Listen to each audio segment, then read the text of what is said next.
Saya ingin menyampaikan beberapa hal saja, menyambung yang disampaikan oleh Pak Gubernur tadi. Tahun 2025 kita bersama-sama dengan seluruh komponen pemerintah, mulai dari tingkat pusat, provinsi, kabupaten, kota, bekerja sama bergotong royong untuk menyukseskan program Bapak Presiden yang terkait dengan Astacita yang keempat, yaitu untuk membangun sumber daya manusia yang unggul atau sumber daya manusia Indonesia yang berkualitas. Dalam rangka membangun sumber daya manusia berkualitas itu, pilihannya adalah pendidikan yang berkualitas. Dan dalam rangka mewujudkan pendidikan yang berkualitas itu, program prioritas Bapak Presiden yang alhamdulillah tahun ini terlaksana dengan sangat baik, ada 3 yang diamanahkan kepada saya selaku Menteri Pendidikan Dasar dan Menengah. Yang pertama adalah program revitalisasi satuan pendidikan, kemudian yang kedua program digitalisasi pendidikan, dan yang ketiga program peningkatan kualitas dan kesejahteraan para pendidik dan tenaga kependidikan. Untuk program revitalisasi secara nasional dengan anggaran 16,9 triliun, kita memberikan dukungan revitalisasi dan juga pembangunan unit sekolah baru untuk 16.171 satuan pendidikan di seluruh Indonesia. Dan dari jumlah itu 85% lebih sudah selesai dilaksanakan dan sudah mulai dirasakan manfaatnya oleh seluruh murid-murid di sekolah-sekolah di Indonesia. Yang kedua adalah program digitalisasi pembelajaran yang tadi Ibu Kepala Sekolah menyampaikan. Ada IFP, Interactive Flat Panel atau panel interaktif digital, yang untuk tahun 2025 ini dibagikan untuk lebih dari 288.000 satuan pendidikan. Lebih tepatnya adalah 288.865 di seluruh Indonesia.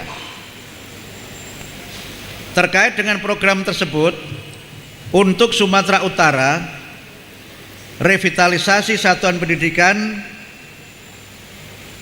terdiri atas 34 untuk jenjang PAUD, 400 SD, 240 SMP, 119 SMA, 88 SMK, 11 sekolah luar biasa, dan 5 PKBM atau SKB.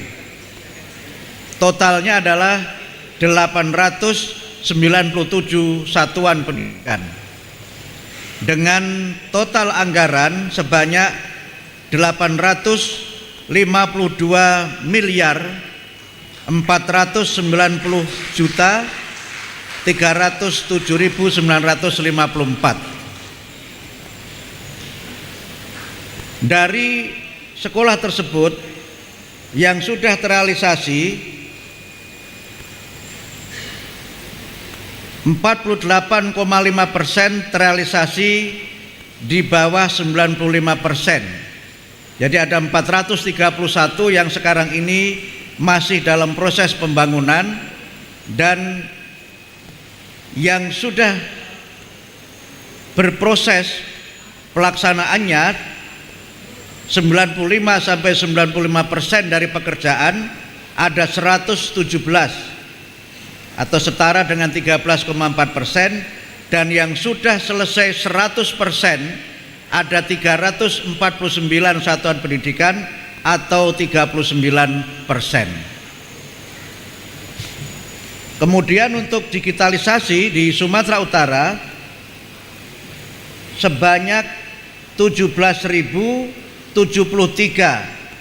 papan interaktif digital, dan yang masih proses pengiriman tinggal 8. Ya, mudah-mudahan dalam waktu singkat semuanya sudah dapat dipergunakan, terutama pada semester kedua tanggal 5 Januari yang akan datang. Khusus untuk Kota Medan, revitalisasi tahun 2025 untuk PAUD ada 3 PAUD, 6 SD, 6 SMP, 20 SMA, 11 SMK, 2 sekolah luar biasa. Seluruhnya untuk Kota Medan ada 48 satuan pendidikan dengan total nilai pembangunan 47.407.362.200 rupiah.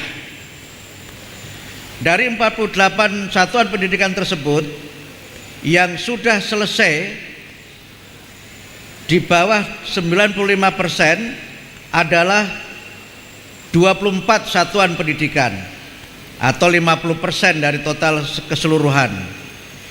Yang progresnya 95 sampai 99% ada 3 satuan pendidikan atau 6,3%, dan yang sudah selesai 100% ada 21 satuan pendidikan atau 44%.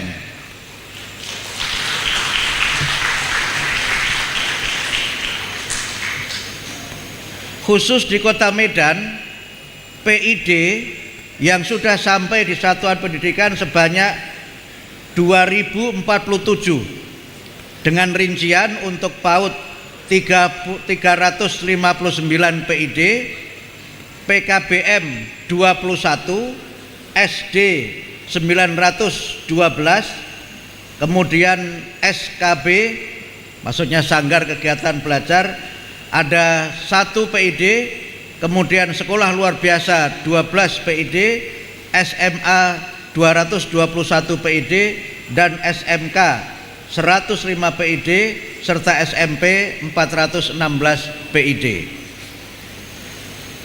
Sekolah-sekolah yang sekarang ini masih dalam proses penyelesaian pembangunan, tadi sempat saya tanya Pak Dirjen PAUD PDM, direncanakan semuanya selesai 100% pada akhir bulan Januari tahun 2026, sehingga mudah-mudahan pada bulan Februari nanti semua sudah dapat digunakan sepenuhnya untuk pembelajaran yang berkualitas.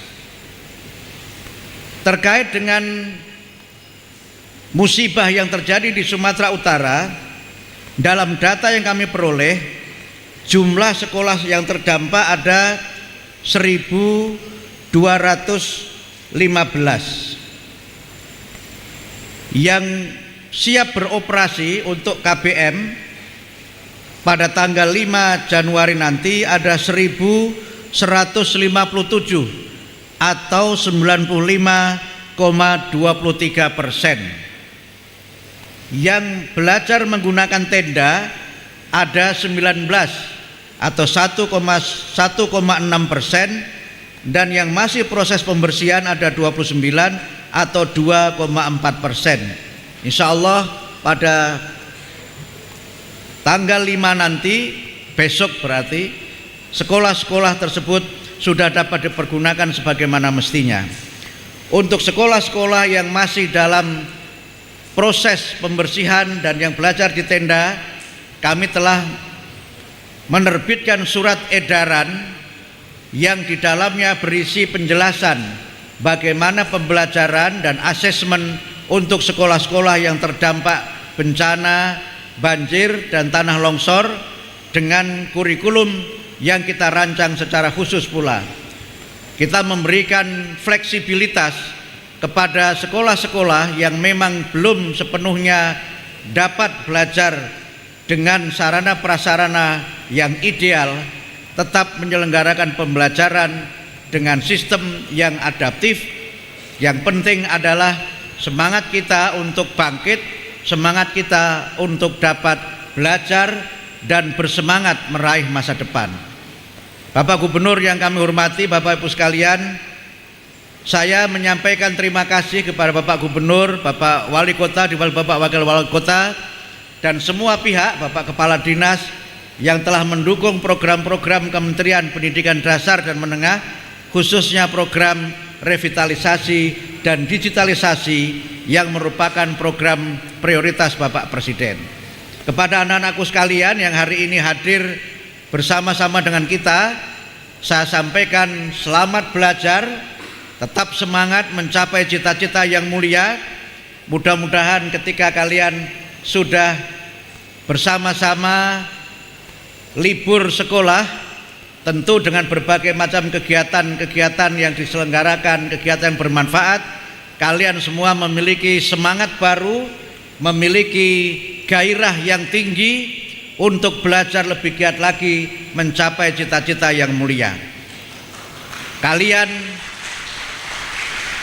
adalah harapan bangsa, kalian adalah masa depan Indonesia, kalianlah generasi-generasi yang akan memimpin dan melanjutkan perjuangan para tokoh pendiri bangsa, dan kalianlah yang nanti akan membawa Indonesia ini sesuai dengan apa yang sering dikatakan Bapak Presiden, membawa Indonesia menjadi negara yang besar, negara yang maju, negara yang hebat dan bermartabat. Kepada para kepala sekolah yang sudah dibangun sekolahnya, revitalisasi dan juga digitalisasi, serta Bapak Ibu guru yang telah mendapatkan tunjangan baik yang ASN maupun non ASN, semangat untuk belajar dan juga semangat untuk terus meningkatkan kualitas diri. Pak Gubernur, kami sampaikan terkait dengan peningkatan kompetensi guru, kami ada beberapa kebijakan yang kami harapkan dapat menjadi gerakan bersama agar para guru dapat bekerja dengan sebaik-baiknya. Bagi Bapak Ibu guru, tentu selain peningkatan kesejahteraan melalui sertifikasi yang sudah melalui transfer langsung, ada pelatihan-pelatihan yang diselenggarakan oleh kementerian, terutama adalah pelatihan pembelajaran mendalam, pelatihan keBK-an, dan pelatihan coding dan kecerdasan artifisial. Tahun ini Pak Gubernur, Bapak Kadis, kami sampaikan untuk guru-guru yang belum D4 atau S1, tahun ini kami berikan kesempatan untuk melanjutkan studi jenjang S1 dengan sistem RPL, rekognisi pembelajaran lampau, yang kami berikan bantuan sebesar 3 juta per semester untuk masing-masing guru. Tahun 2025 kita alokasikan untuk 12.500 guru. Tahun 2026 kami alokasikan untuk 150.000 guru. Sehingga pada tahun 2027 nanti akan ada 162.500 sarjana yang merupakan lulusan dari program RPL dengan para guru sebagai penerima manfaatnya. Harapan kami dengan program ini, Bapak Ibu guru yang belum S1 dengan ijazah S1-nya dapat mengikuti program PPG, dan ketika nanti sukses PPG-nya yang memenuhi persyaratan bisa mendapatkan tunjangan sertifikasi, dan mudah-mudahan dengan cara demikian kesejahteraan meningkat, kemampuan meningkat, dan kegiatan belajar mengajar juga semakin meningkat. Saya kira demikian dapat kami sampaikan. Terima kasih Ibu Kepala Sekolah, terima kasih atas kesediaannya dan bantuannya yang luar biasa menyiapkan acara ini dalam tempo yang sesingkat-singkatnya. Kalau tidak salah penyiapan acara ini tidak ada 1 minggu. Karena awalnya Pak Gubernur saya berencana untuk ke Aceh dan ke Sumatera Utara ini tahun baru. Tapi tahun baru Bapak Presiden sudah di sini, saya jadwalkan untuk hari ini dan kami sampaikan akan ke sini juga kira-kira tidak ada seminggu ya Ibu ya. Hari Kamis. Kamis sekarang hari Minggu, berarti hanya Kamis, Jumat, Sabtu, 4 hari, luar biasa. Tepuk tangan untuk Ibu Kepala Sekolah.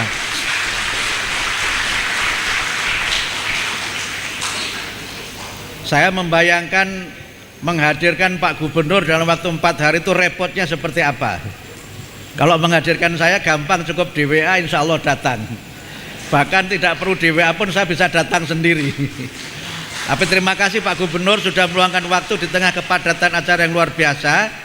Dan saya ingin menyampaikan untuk tahun depan sudah teralokasi di APBN revitalisasi untuk 11.000 sekian satuan pendidikan.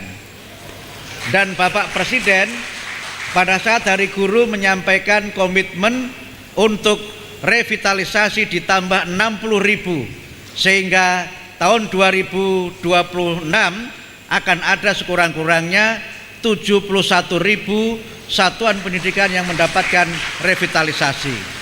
Tadi Pak Wakil Wali Kota menyampaikan aspirasi untuk yang lainnya bisa dialokasikan tahun 2026. Mudah-mudahan Pak, kalau sudah 48 tinggal berapa lagi yang belum Pak? Tinggal beberapa tadi, saya kira hanya ada 10-an. Mungkin ada Pak Gogot di sini, Pak Dirjen, mudah-mudahan proposalnya sudah masuk dan mudah-mudahan bisa mendapatkan bantuan revitalisasi di tahun 2026. Satu hal lagi saya ingin menyampaikan terkait dengan wajib belajar 13 tahun yang selama ini PIP itu hanya diberikan untuk murid di jenjang SD, SMP, SMA dan SMK. Mulai tahun 2026 PIP juga dialokasikan untuk murid di taman kanak-kanak.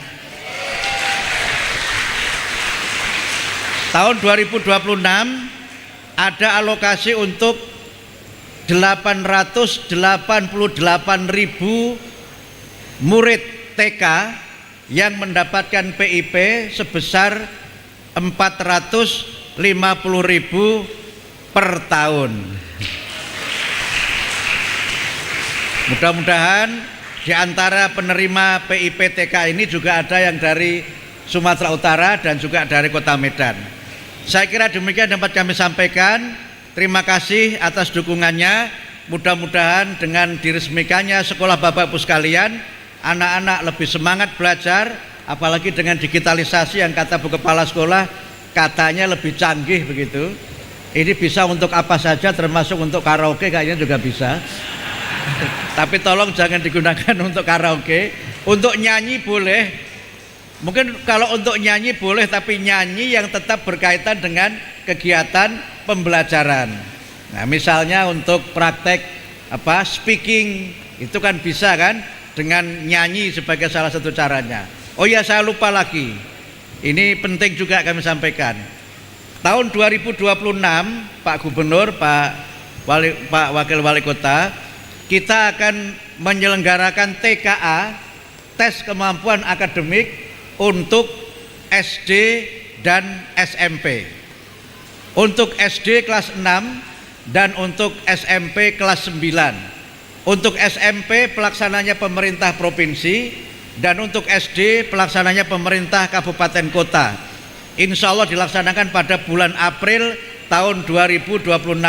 Alhamdulillah, yang untuk tingkat SMA dan SMK bulan November lalu sudah selesai dan hasilnya sudah bisa dilihat masing-masing. Saya lihat yang nilainya bagus wajahnya berseri-seri. Yang nilainya belum bagus jangan putus harapan, karena kalian masih punya kesempatan untuk memperbaiki diri, masih punya kesempatan untuk belajar lebih baik lagi. Saya sering mengutip bukunya Paul Arden, Pak Gubernur. It is not how good you are, it is about how good you want to be. Ini bukan soal Anda sekarang sebagus apa, sehebat apa, tapi soal bagaimana Anda berusaha untuk senantiasa lebih hebat lagi di masa yang akan datang. Saya kira demikian. Terima kasih. Nasrun minallah wa fathun qarib wa basyiril mu'minin. Wassalamualaikum warahmatullahi wabarakatuh. Baik, mari kita berikan tepuk tangan yang luar biasa oleh arahan dari Bapak Menteri Pendidikan Dasar dan Menengah. Izin